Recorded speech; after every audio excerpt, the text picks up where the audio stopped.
Hello everyone, my name is Rajas Upadhye. I am a third generation violinist and a director at Swarazankar Music Festivals, which is now happening at more than 25 locations and is termed as India's largest chain of music festivals. Swarazankar is a combination of two words. One is the Swar and the second one is the Zankar, which is a perfect collaboration of music and rhythm, as we say. The vision of Swarazankar is very simple. Wherever you love, enjoy, cherish music, we will bring live concerts to you. Wherever there is hunger to listen to concerts, to listen to good music, to listen to good musicians, we try to take Swarazankar initiatives over there through a festival, through a one-day show, through multiple shows, through various themes, seeing people enjoy. The base of Swarazankar has always been classical music. We all know there are various forms of classical music, that is traditional khyal gaiki, like we say, bada khyal, chota khyal. We have also explored some semi-classical forms and light classical forms. But as an organization, when we go ahead and invite musicians to perform semi-classical concerts or light classical concerts, the best part about having multiple genres under one common genre is the audience gets the variety of listening to a complete form of what we call as traditional Indian music. A particular theme is not repeated for at least 2 years. That's how diverse our music is, and that's how loving our audience is, because whenever Swarazankar comes in any of the city that we do, the announcement itself sparks a lot of hope in the audience that they will get to listen something new, something worthy of investing their time for an evening with us. So I can tell you 2 times when it began, because Swarazankar was initiated back in 1991 at the hands of the late maestro Bharat Ratna Pandit Bhimsen Joshi ji, which was hosted by my father. During that time, very few organizations used to try and do something for music. My father was one of the pioneers in making things happen. So he hosted a Swarazankar concert for our violin academy in 1991, and he invited Panditji, and he was very gracious enough to come and perform for the inaugural festival. And then we had smaller concerts, more or less based in Pune, and more or less concentrating towards the growth of violin. But in 2009, my father again thought, and that thought is a vision today, that when an artist invites any artist to come and perform for the audience, the music that gets created has a different emotion, different vibe, a lot of gravity.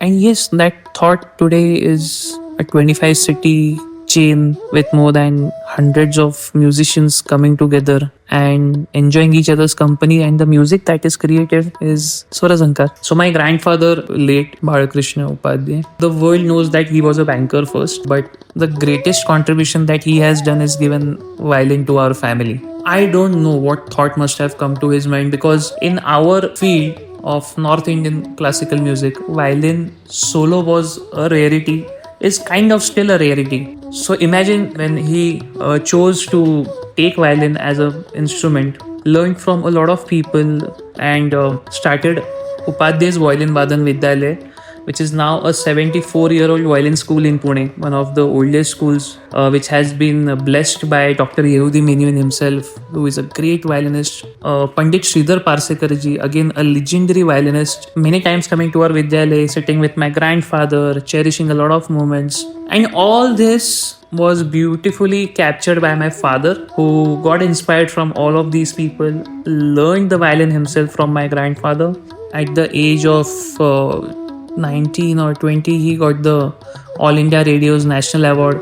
Then my father's journey honestly began. Pandit Atul Kumar Upadhye, as he is known today, he is extremely close to all the musicians in our fraternity, whose names are a daily part of our life.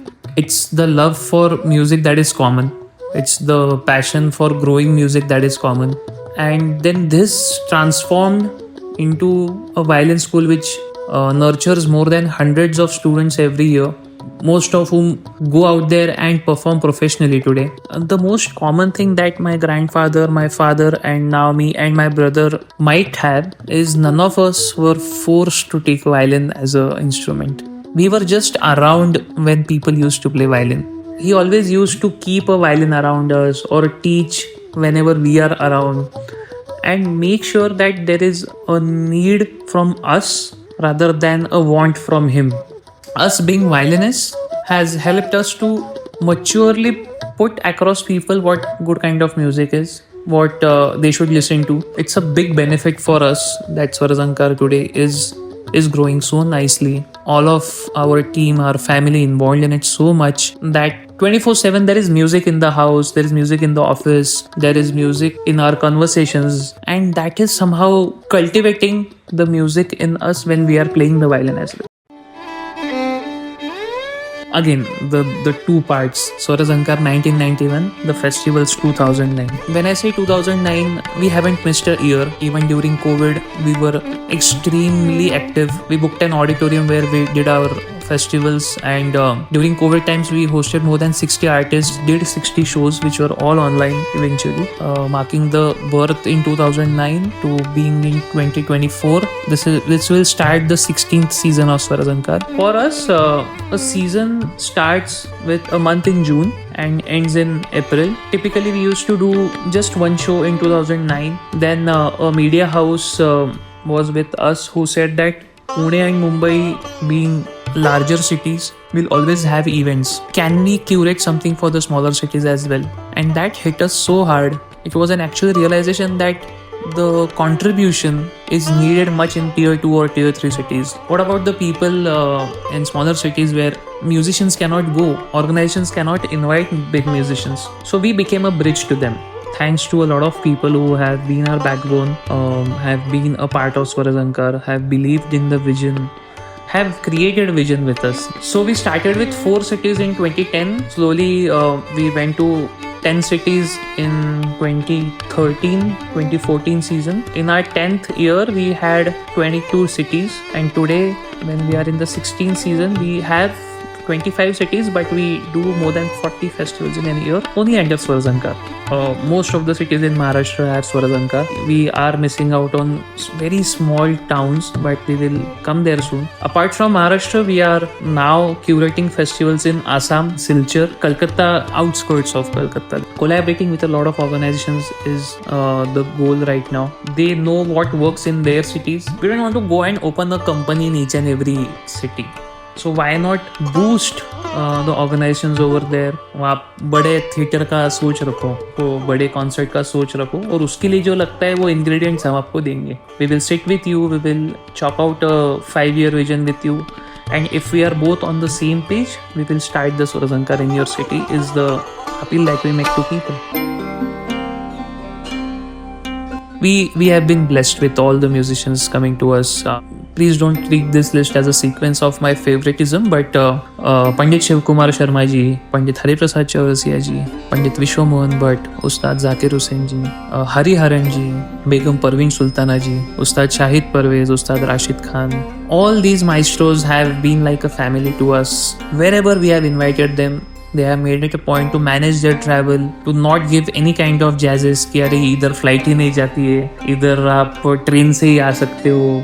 ऐसा कुछ किसी ने कभी नहीं बोला है. Coming to the next generation, Rahul Deshpande is a name that is more than a family to us now. Kaushiki Chakravarti ji, Rahul Sharma ji, Rakesh Chaurasia ji, Niladri Kumar ji, and many more.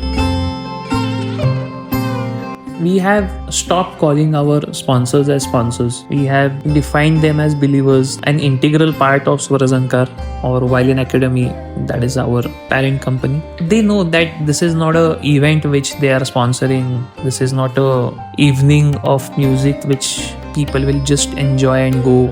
खत्म, ऐसा नहीं है. Swarazankar ऐसा कभी था ही नहीं और कभी होगा भी नहीं. They actually tell us what kind of budget is there for this year. And that is what makes it special, because unless and until you have such staunch believers of supporting art, you know you will come across a lot of people saying तू कर मी तुझ्या पाठीशी आहे, पण वळून बघितलं की कोणीच नसतं. So just to frame it for all the audience, that you will get a lot of promises from many people, but when it actually actually comes to doing it, there are a very few people. Like we have been blessed with all the musicians coming to us. We have been blessed with meeting good people. I feel the intention of doing these festivals has always been true at heart. We don't enjoy an audience of 50,000, 60,000 people because that's an event. We would love an auditorium of 900 class of audience, and that's why it's classical music. You should make people connect with you emotionally. I have sleepless nights when people are not enjoying a festival, and it has happened couple of times. Multiple reasons are there for it, but how can I not let it happen is the constant thing that comes to me when it comes to organizing any evening. So that's what drives the force, and we have more than 80 to 90% of our sponsors or donors, ticket buyers continue each and every year. Bird's eye view. I feel you should have a ratio in mind whenever you are doing any kind of festival like we do. We have a core principle that unless and until majority of our costs are covered through sponsors, we don't announce any event. Now, this might sound a bit strange coming across as a message, but why to depend on ticket sales? Because that's something that you cannot control. I mean, you of course cannot control the sponsorship thing as well, but what you can control is announcing the event at least. So once your majority of the costs are covered, then you have that belief that you will achieve the budget. And that is when we announce festivals, because none of our festivals have got cancelled till date. None of our festivals have gone postponed because of the reasons of not having good ticket sales. It has been postponed once for a challenge we had with the weather, and I remember once due to COVID. And that's the only reason why I feel any festival should not happen, and not the funding part or any kind of revenue part. Wherever in Maharashtra we have done festivals, the audience has been fluctuating in the range of 900 to 1500 depending on the auditorium size. A few special events that we could pull off were at Aurangabad, I still remember. In Nasik, I remember, where we had more than 5,000, 6,000 people coming in. If you ask me, do I really want to do such large scale events? The answer will be no, because it takes immense amount of pressure in pulling them off. और फिर ऐसा लगता है ये सब एक ही दिन में खत्म हो गया है, इतना एफर्ट्स लिया. In that cost, I can also look at covering 5 more cities. If you ask me as an organizer what's a good audience size, the 800 to 1500 bracket is the perfect audience size. In Pune, of course, traditionally, since we have been doing a festival outdoors, we have more than 4-5,000 people coming in every day. But that grandeur is different. The reason why we keep on doing it, because whatever funds are excessively generated in Pune, we try to use it and utilize it in a city which has that hunger for loving music today, because tomorrow it will naturally get nurtured into a paying audience. Or even if it doesn't, today we are happy that we are being able to curate something for them. So logistics wise, I think classical music concerts are very much sorted. है ही नहीं ज़्यादा elements, तो क्या करें? There is not a lot of decor, lighting, red carpets and all those things, which are important, but they are not a critical part. What we believe is being elegant, in being classy. This is a satisfying musical evening which you anticipated and is giving you an experience of at least waiting for one more year to come back. So that is the vision with which our production works. To sort that out, we have our vendors who have been working with us for 10 years, 15 years. Each and everyone knows their work. Because generally what happens when you book an auditorium, you get just 2 hours to do the setup because of multiple sessions. Of course, you can book multiple sessions, but you generally don't get 2 sessions on a weekend. So we have this setup and these vendors who know what to do, and they are able to work in sync with each other so that our concert begins on time. I think our sound guy, our lights guy, our anchors, printers, stage vendors, 70 or 80% they are common for all the festivals, unless and until it's a location which they cannot reach out to. Today, yes. Yesterday we were not. Day before yesterday we were a mess. Tomorrow we will be a better organization. Today is sounding good. So we are right now sitting in summers, which is very, very hot in Maharashtra right now. We've been praying to God for rain. And that is exactly the festival which we began with as a Swarazankar initiative. We call it the Swara Mallar. Again, this initiative has been a CSR initiative of an amazing company which has been a backbone to us, Orlikon Balzers. So they sat with us and figured out what is the dull season or the lull season in Pune, which does not have any music. And we said the monsoon is neglected like anything in Pune when it comes to doing music festivals. There are amazing Mallar forms of Mallar which cannot get performed during December or January because it's not a season where you expect rain. And typically the moods behind all those ragas are when a monsoon season is there, pre-monsoon, post-monsoon, the rain is there, and you render these kind of compositions, you can connect with the nature. The appeal for such things is increasing day by day because you are making an audience appreciate classical music. So that was the inspiration behind starting Swara Mallar. So we will begin with Swara Mallar festival this season. Then we will have a few of our Swarazankar festivals which happen outside Maharashtra, typically in Delhi, in Assam, in Vijapur, in Karnataka. Then we will have a Swara Deepavali festival which we have been doing in Pune again. So it's a nice theme that we do every year. We try to have a fusion of instruments, a combination which has never happened in the past. We start with Swara Deepavali only in one city. Swara Mallar happens in 4, maybe 5 cities depending on we get the auditoriums in that stipulated time or not. And then we have the annual festivals because a lot of musicians are traveling during this period. So they are not aggressively more festivals happening from June to say October end. But from November to March, a lot of Swarazankar happens. All the maestros, all the musicians that I mentioned previously come be a part of Swarazankar. So that's what concludes the season every year. And then we again have the lovely summers coming again. So what typically happens in our field, we strive hard in front of our guru, maybe the mirror, because we do a lot of riyaz. When it comes to showcasing that on a stage, there are very less opportunities with the cultivating of the musician as a on-stage performer. So what happens, directly he is introduced in a big festival and probably is kind of judged with maestros who sit after him or her, and then that sometimes plays against a musician. We have seen that happening. So what to do? We started creating smaller groups of people in societies, in our class itself, in other classes. We said that we will give a musician to you.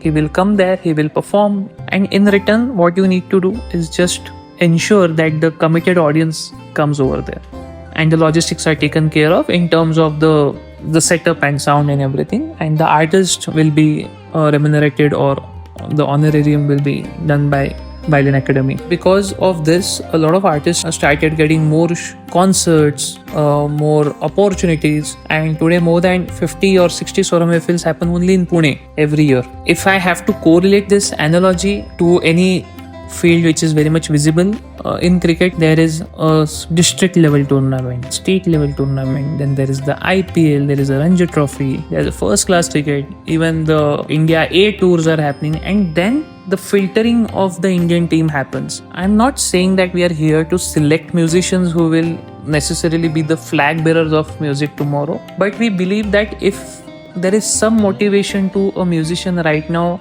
through Swara Mehfils, what we guarantee to them is a good audience. What we guarantee to them is an experience that they will not forget. What we guarantee to them is that tomorrow is a good day for your field. What we also guarantee to them is this will be a continuous thing. You will be groomed to perform as a musician, as an artist, and whenever that day comes that you will be on stage on a larger stage with a larger audience in front of you in a completely foreign situation like outside Maharashtra, you know what to do. At least you know what not to do. If you can achieve any one of it, I think we have done our job well. So Mehfil-e-Sham is the initiative which we have for specifically curating ghazals or Sufi or all those kind of aligned genres, which typically will give you that feeling of a royal darbar or something like that. That name came to our mind considering Hariharan ji and his aura and his presence in Indian music. I thought the maestro deserves a grand title when we invite him for a solo show, and then the Mehfil Sham initiative began with him.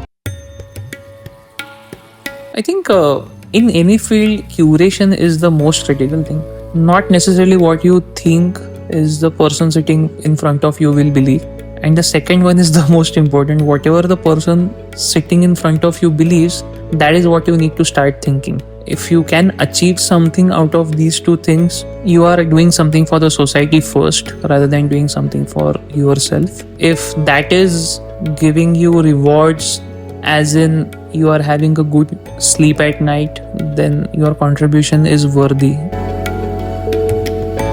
We never say the festival is ending today. We say that you are invited for the Swarazankar Festival in Jan XYZ 2025. Please ensure you follow us on our Instagram page and Facebook page. It's a personal invitation from us to you. We are coming to your city. We are coming to meet you. We are coming to share music. So come, motivate us, be a part of the same. You are going to get an experience of true power of Indian classical music.